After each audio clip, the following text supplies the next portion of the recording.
on this computer. Great. Hopefully it gave you the message, like letting you know that you're recording. So, first and foremost, I do not want you to worry about the midterm in the least. To me, the midterm is a game. You know what you know, or you don't know what you know. So if you do a great job with it, fine. If you don't do a great job with it, fine too. It is a hard midterm in terms of my teacher, Julius Novick, wrote for the Village Voice, and he gave the hardest midterms or quizzes or tests I have ever seen in my entire life. But then I realized, oh, once I went to like Rutgers Mason School of the Arts for my master's degree, lots of teachers in 4 years give those kinds of tests and quizzes. So it's multiple choice, where every single multiple choice question is essentially correct. And you have to pick the best answer out of the 5 possibilities. And I will tell you now, it's not always C. Like a lot of people have been told, like in terms of test taking, that when in doubt, pick C, because most of the answers are going to be C for some reason, like the brain does. Since I know that, like I subvert any and all ideas that are normal. I don't like normalcy. I think why be normal? Normal's boring. So my tests are tricky, but they're also fun. They're like a brain pattern. There's like weird questions that you have to like think about for a moment. And you're like, oh, okay, I get what you're asking for here. Okay, you want me to tell you the ingredients. If I took a blender and then took that blender and spun it, what would come out of the blender? Right? If you took the lid off and you look at it and you're like, oh, okay, so that's the answer there.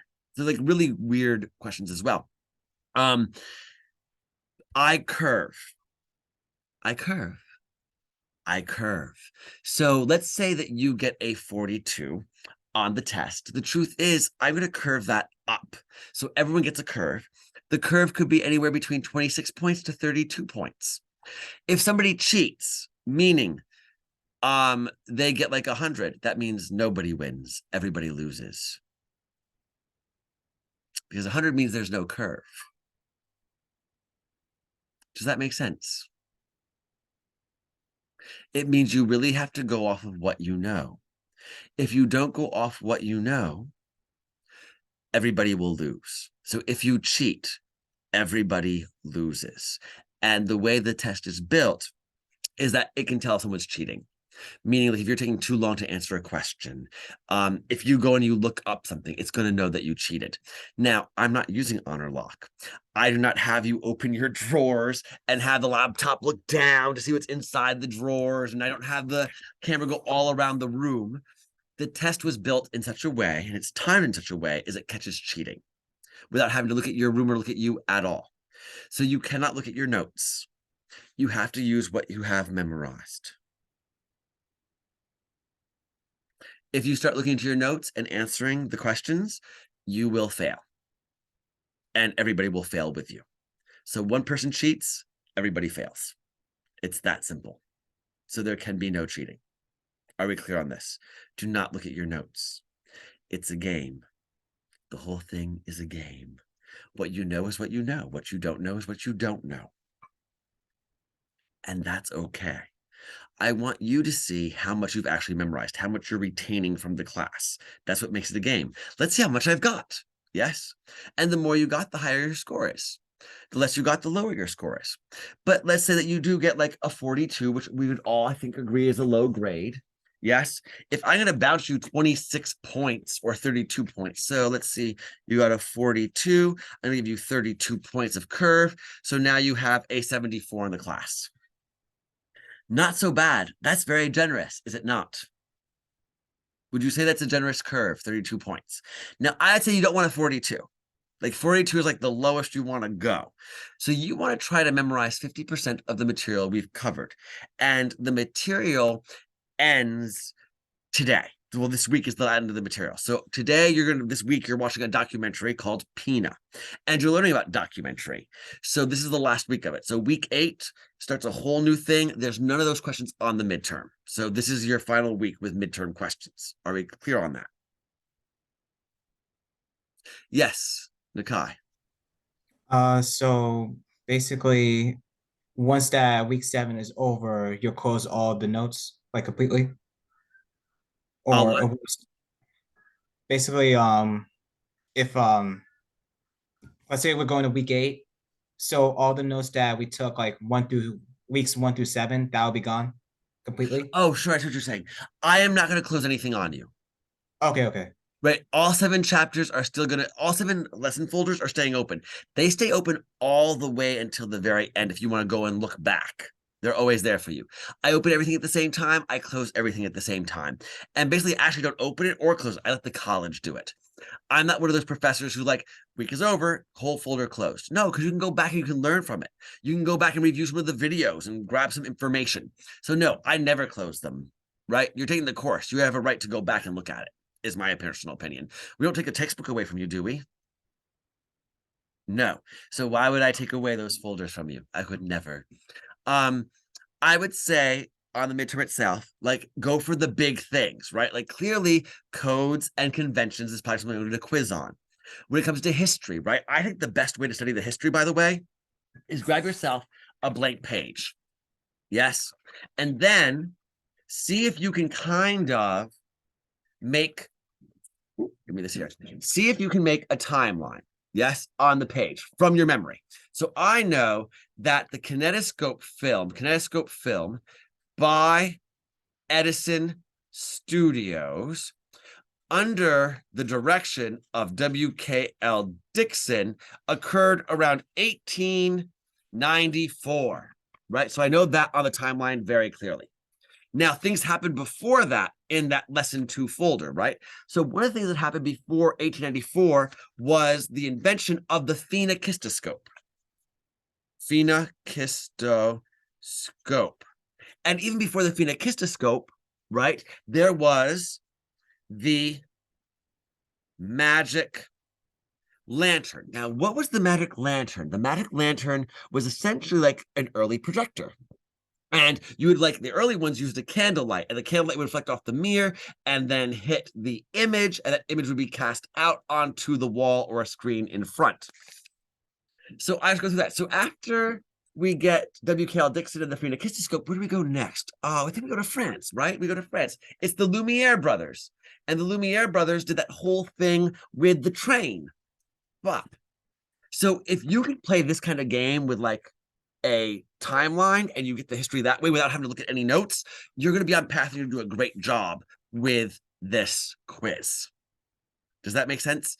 And I love the game of the timeline, especially when it comes to history, because if you really know like a date or two, it like launches you. When was the first movie theater opened up, which was called a Nickelodeon?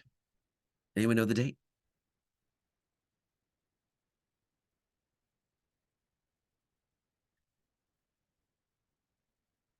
Does 1905 ring a bell?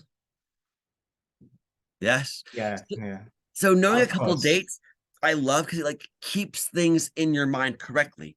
Like right now, I'm teaching sound design to a bunch of filmmakers and theater people, and it's really cool because they learn very quickly by knowing some history, right? It helps you create sound for your film, creating like the correct kind of sounds. Because when you work with, let's say, like a historical piece, like Martin Scorsese has done like a lot of like historical kind of pieces, you have to know like what kind of cars are from that time period. What does the honk sound like? So it's always about appropriateness, and having a little like knowledge of history and like timing stuff. It just makes for number one, a richer lived life, and you look great at cocktail parties, which is always important. I mean, cocktail parties are how you get good work, how you get raises, how you move up in the world. A cocktail party is everything, and the more knowledge you have, the more sexy you are at a cocktail party. Just to let you know, I cannot tell you how many jobs I've gotten out of cocktail parties. One of the most important things when you hit your late 20s and early 30s, if you're working in a city like New York or LA or San Francisco or Orlando and other places where I've grabbed jobs. Yes. So knowing things is very helpful. Also, on top of that, for me, like memorizing material, I am trying to always fight dementia and Alzheimer's. The more you memorize, the better your brain is. You're stopping the symptoms, even for Parkinson's, even by doing memorization. Helps with Parkinson's. So memorization is key. You can't just do a crossword puzzle when you turn 80. It's not going to help you very much. You got to do more than that, and before 80 hits. Yes. Clear? So my biggest strategy is with each folder. So we know the timeline for lesson 1. I mean, for folder 2. If we think about lesson 1, we know it's about codes and conventions, right? So then I'm going to play with codes and conventions. So I'm going to write down the word codes and conventions. I like to do like the bubble thing. Like, do you guys learn about mapping at all? Mapping? Okay. So mapping or spider webbing? Spider webbing? Might sound familiar. All right. So what I would do with each of code and convention. So in the center of my paper, I put the word code. I'm going to draw a big old circle around it for code. And then I'm going to start thinking about like everything I know about codes. And I'm going to write that down next to them. So can someone call out something I could put under codes? What could I put mapping out from here? So one thing would be blonde. So I write down the word blonde in Hollywood means sexy. That makes sense? Can someone name something else, please, for me?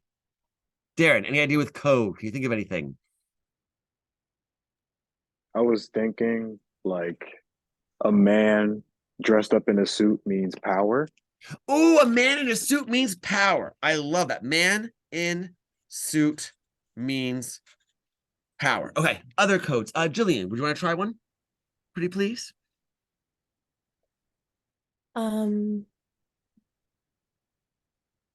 maybe someone who's like a brunette is usually seen as like the opposite of like a blonde is like I mean, she's intelligent, she's more reliable. Great. So the brunette, so I put down the brunette is more intelligent and reliable. I love that. So what we're doing here is we're activating the hand and the brain and playing like a little game with ourselves. When you actually do handwriting, as I said like last week in the last lesson, when you do handwriting, you actually create neural pathways that actually help memorize information. So if you take the process of like a lot of people will study and they'll like just look at the book and they'll turn away and they'll try to like memorize it. So the quadratic formula is a and b plus or minus blah blah blah over the c root square. I can't remember it all. But you like they're writing in their head. The moment you start writing it, you actually retain it better. Does that make sense to everybody? So what we did for code, we can also do for conventions. So let's just do conventions together. So somebody who is not on camera, who's in the doc space, Brian, Angelina, Kat, Emily. We're to map the word conventions now, the concept of conventions. Yes. What is something that is a convention? I'll take anybody.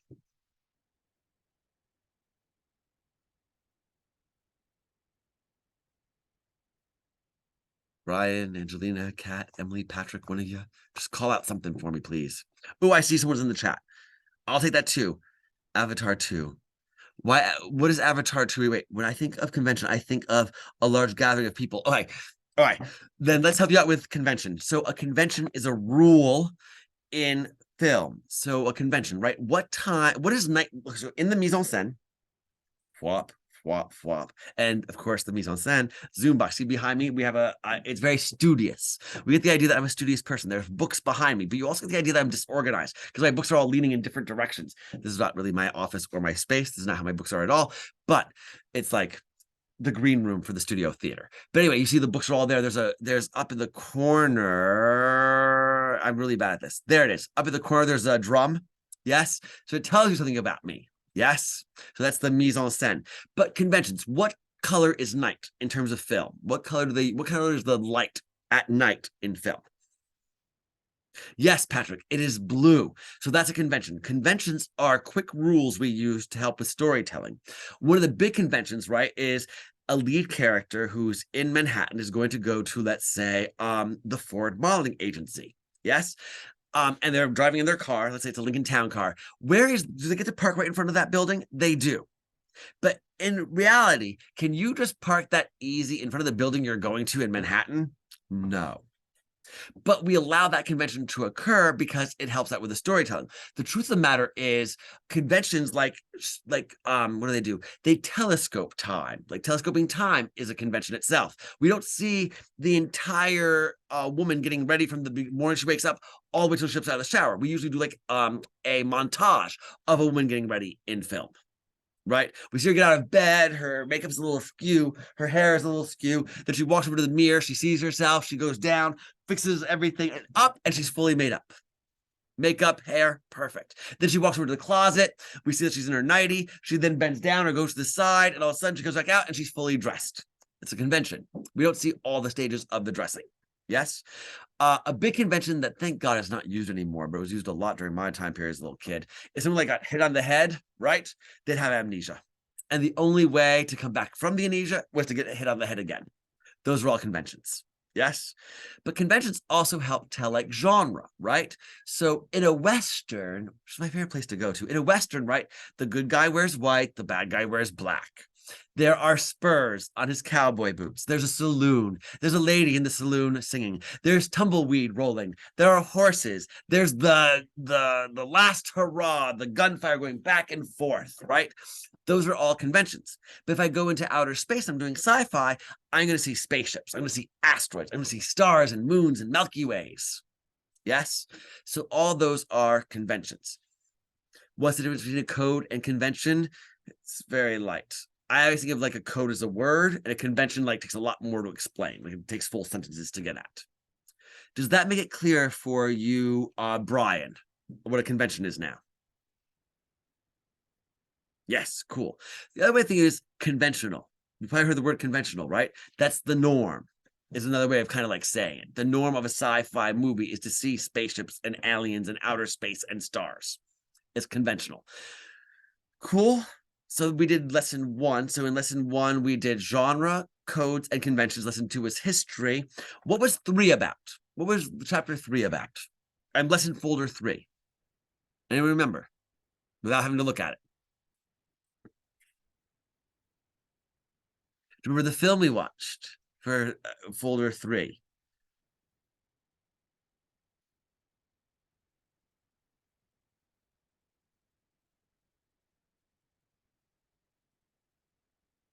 I believe it was the Doctor of Cabinet of Caligari. Does that sound right for 3? The Cabinet of Dr. Caligari, right? So what was our big lesson in the Cabinet of Dr. Caligari?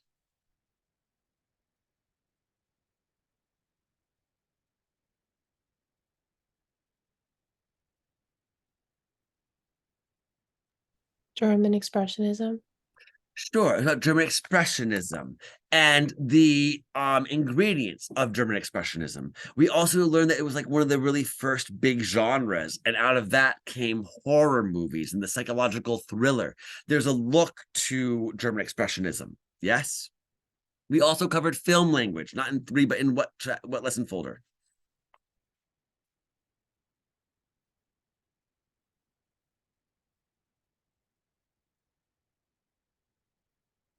Well, I don't want to go through this all because you can do this yourself because this is all there.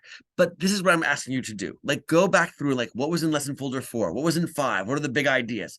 And if you just are able to do this kind of thing that I just did, you're going to do great on the midterm. Does that make sense? Is it clear what you should be doing? So know the big points of each folder and the main ideas, and you will be fine. Know that if you cheat, everybody gets screwed. So just what's in your head is all you get. The midterm will start in week 8. So that's when we come back. Next week, there's nothing. We're on spring break, just so you know. There'll be no announcements or anything coming up. Hopefully you all have like a wonderful spring break, of course. So yeah, any other questions about the midterm at all? No? Okay. Does Oh, it yes. open from that Tuesday to Sunday? Thursday to Sunday. Thursday, okay. Yeah, it'll do 12 noon on Thursday and go to Sunday at 12 noon. And I give you 3 hours for the midterm, by the way, but it really only takes 45 minutes if you know your stuff. Okay. You cannot backtrack, by the way, the midterm. You cannot go backwards. You can only go forwards in it, just like all the quizzes. It's very similar to the And quizzes. how many questions is it? I want to say it's 35 to 50, somewhere between 35 and 50 questions. Okay. And then what happens with the midterm, right? To give you a heads up. So when you enter the midterm, it's connected to quiz bank. And so everybody like has a different midterm. So everyone gets their own 35, 50 questions. But they're all from lessons folder 1 through 7. Cool. Cool. Nakai. Also, another thing, last time when I opened the quiz at one time it didn't open till after it was like I don't know how to describe it, but you know how there's like at that certain time with like for the quiz. Mhm. And I was trying to like do the quiz for the other one on Thursday, but it wouldn't let me because like I guess I like extend I like the time expired, I guess. So you went above 360 minutes for a quiz? I think so. I think. Wow. So I say once you start the quiz, stay with it. 360 minutes is 3 hours. Okay. It shouldn't expire ever. I'm hoping, but I give that 360 minutes anyway Got you. And also you said it opens Thursday and to at Sunday, 12 like noon. at noon, and also it won't expire till Sunday, right? Or it At will. 12 noon. Okay.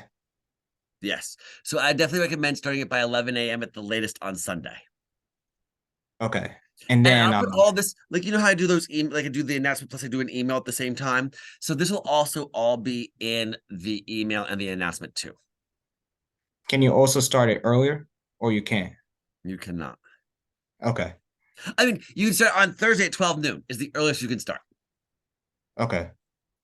I'm gonna do a Sunday. It's just like I was just like curious because if it because like last time I couldn't do it because I work. But let's say if um if I Well, go couldn't do it, go if you can't do it, it's a zero. I got you. So you got to make time for it. And between Thursday, Friday, Saturday, Sunday, there should be plenty of hours to get that midterm done. Okay. Or else you'll be like working all around the clock and never sleeping, and I would not want to be in your job. Yes, but hopefully you have like an hour off somewhere to do your schoolwork. Got you. I'll try to let my job know. But if I can't, then I'm probably gonna do it Friday. Yeah, because the quiz is open for um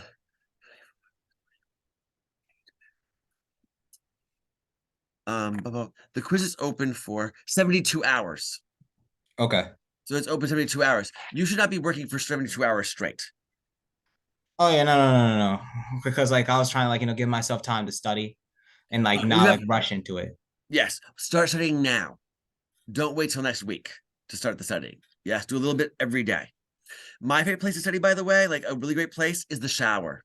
If you study right before you go to bed and you wake up in the morning, you take a shower.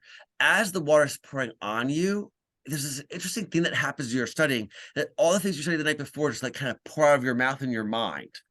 So I highly recommend studying at night, waking up in the morning, taking a shower. As the shower is going, you go, hey, lesson folder 1, codes, convention, genre. Genre has conventions. There are genre conventions. Genre conventions help an audience understand what kind of story they're watching. And this is romantic comedy. So this is a romantic comedy. I'm going to expect bright colors. I'm going to expect a girl falling in love with a guy, and the guy falls in love with her, but there's some sort of miscommunication that sends them apart. There's a best friend, right? So I just like go through the whole conventions of that genre and just happens Got in you. the shower as I go. So study the night before, wake up in the morning, shower, and just have like questions for yourself and see what comes out is a really great way of studying. Got it. Water pouring on you is also very creative. A lot of people feel very creative in the bathroom overall. So if you've never been creative before, try being creative in the bathroom. It's like this alone time, like your own private little art studio. And I don't know, there's something special about showering that just like releases. It's very well regarded and really well known. Any other questions? So, are there any questions about any of the folders from 1 through 7 at all for me? And people who are in the dock, if you want to put any questions in the chat, you're more than welcome to. I'll give it a moment. Darren, yes. Where do the recordings show up? Like in Blackboard? Sure. So, I usually pop them up into the lesson folder. Like I looked before previously, and like right away in the lesson 1 folder, there is a Zoom copy of the meeting we did at the beginning of the semester. And then that Oh, went okay. away, but then there's a one that I made that's the same thing from earlier, like a year ago. That's still there as well. So there's always a recording there somewhere. But also, Okay. after we're done recording, this has to render for a little bit, and then I can pop it up and put it in. Right. Yeah. Because it doesn't just happen automatically, unfortunately. Though I'm recording to my computer now, and I'm hoping that's gonna be faster. Okay. Any other questions? Okay. Thank you guys for being with me. I appreciate you all. You're going to do great on the quiz, and I hope you enjoy Pina. Pina is amazing. It's like a documentary like nothing you've ever seen before. So enjoy Wim Wenders' Pina. Have a great night. Thank you. My pleasure. Bye-bye. Have a good Have a good night. one. You too. I have Bye. one more question. Sure, go for it. Is the discussion questions for Pina the same layout as it was for the birds? Yeah. And there's no discussion question. It's a narratology worksheet. So That same yeah, thing. that's what I meant. Okay. It's a narratology And worksheet and I if love. But my hoping is that we're doing even a better job because you've already done what's for the birds. right. Okay. And And you are we also doing the yeah, go ahead. are we doing we submit our PDF or document and then comment on like another classmates? No, you don't have to comment this time around. Just submit it this time around. No comment. We're going to spring break. Not enough time. Okay. All right. Cool. And you really, I would say this time around, like you'll thank me for having you do the narratology worksheet because Pina is experimental. It's an experimental documentary and it doesn't tell a straight story from beginning, middle to end. So you have to do a lot of interpretive work, but knowing what's there, it helps you understand the film more. Okay. Cool. Good question, Yes, by the thank way, you. Darren. Thank you for that. And then I was gonna because watching The Birds when we watched it last week, it was my first time watching that movie. And I wanted to not necessarily geek out, but I did want to talk about it a bit because I thought, despite the movie coming out in 63, I believe, a very I thought it took on, I want to say horror in an interesting way because there Yeah. wasn't like jump scares or like intense music as there is in a lot of movies today. And then just the whole theory of like regular seagulls and crows and ravens, not only strategizing plans, but like actually causing like mass murders in a sense, I thought was just like a really interesting way to go about the movie. Yeah. I mean, one of the reasons why I appreciate it so much is also the soundtrack is so interesting. Like the soundtrack is not your normal music, right? They really use like bird sounds to make the soundtrack pretty much. There's very little music in it. It's very quiet too. Like I think the quiet is very eerie. Um, what I love about it is get this idea of like Mother Nature coming back after us. Like we've done so much damage to these habitats that these birds are in that they're like, enough's enough. We're taking back over the land. Like I love that last shot, I think is incredible as they like roll out. Well, Melly Daniels rolls out from the farm from Mitch's Right. farm, and just the birds have the whole thing to themselves. All the people have left and they now have the land back. And what happens with land you don't do, right? Like if you're not cultivating the land, nature takes back over and trees grow up and all the stuff grows up and just takes back over a place that we humans have occupied. So I just find it like a really interesting kind of tale. There's lots to geek out on that movie about, for sure. Yeah, like even with Chernobyl, like a lot of those buildings, since it's practically impossible for us to go back in there, a lot of those broken down buildings have like a bunch of roots and trees spurring out, and then a bunch of animals are you know rehabitating back in there. But even Right. like an untaken care of house in the middle of the woods, it'll eventually have like a bunch of mushrooms and stuff just cultivating in there because nobody's doing lawn work or whatnot. Right. And the moment that roof, like there's a hole in the roof, right? And there's light coming down to the floor, and there's a break in. Like once you have the hole, you will actually have like a tree that will come right out from under the house and grow up. Hmm. And like those seeds are just waiting for the day that the house breaks open and the roof opens and then the floor is open and the foundation breaks apart. And yeah, you have nature all through it. It's kind of cool. And then one more thing, because I know it's getting late. It's It's okay. interesting to see that that the heroes don't win. Like maybe it's just the movies that I've seen, but it's very rare for the heroes to make a plan, practice the plan, whatnot, and to fight the fight, and to not only be like outnumbered, but every time they try to make a plan on the birds, they would just it would always come back to their face. And I always thought that was interesting. But see, the question also becomes like, who actually is the villain? Is it us humans who stole the habitat, or is it the birds? And Right. you don't know, because the thing is, Hitchcock never like really states. Like, there's two ways of looking at it, right? No matter what, the humans lose. That's clear as day. Yes. But you can kind of play with like, what is the climax? Like, it could be the big operatic scene at the gas station with the explosions and that bird's eye view and the birds like coming down onto the place attacking. Or it could be the very quiet Melanie Daniels by herself in the bedroom that she went up to look at, right? And what I love is, oh my gosh, my favorite detail. As she walked up to that bedroom, there's a house plant there, right? And the house plant is called the Monstera Deliciosa. So the monster that eats, the delicious Oh wow. monster, right? It's like a cool geeky thing if you know it. If you know it, you know it. If you don't, you don't. Because you're using a plant called a Monstera, a monster plant.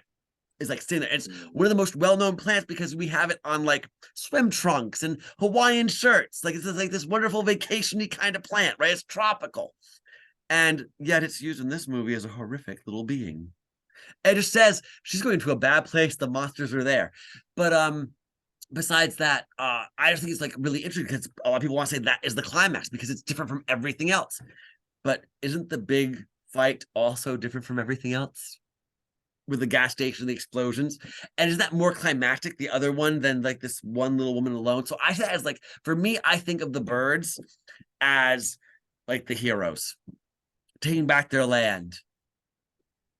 It's funny because both of the like the really big scenes, even though they're both considered big scenes, they're both so different from each other and then unique in their own way. Like you have the scene where they're in the bar and then the guy pulls up and he's lighting a cigarette and everybody's yelling at him not to light it, not to light it.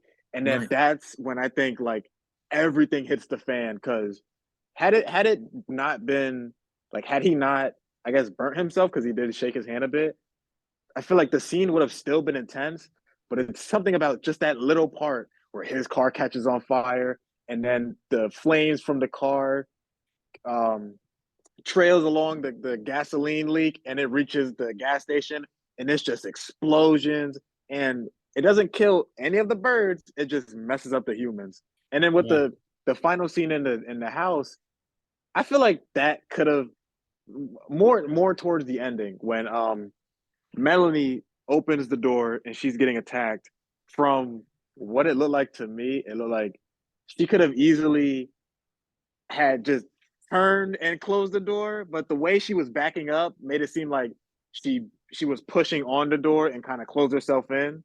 But I just really like those big scenes because they're so unique compared to each other, but they can still be compared in the sense that they're both like the bigger scenes in the movie. Yep. Yeah. They definitely can both be compared. And you're right. Like, it looks like she like trips up herself. It's the same with like the cigarette. Like, it's always like an accident you can't correct makes movies work. Mm-hmm. But yet we on the outside are like, oh, if you just didn't do that or didn't do that, this would have all came out ahead and you would have been okay. Yeah, it's very interesting what movies do. All right. And I'm gonna let you go. I have to go to my next class. I hope you All right. enjoyed tonight. I definitely did. Talking to you, Darren, a little bit further about it and geeking out on the film was awesome. And Angelina, you're listening in, so I hope you got something out of it as well. Oh yeah, I was listening in the entire time. I was waiting to. I didn't want to interrupt you guys. I posted a question in the chat. Oh, It's just a simple one. yeah, please, by all means. Yes, you can totally email me a question, and I'll probably hit it up tomorrow. Okay, all right. Okay. Have a good night, everyone. You Yep, too. you too.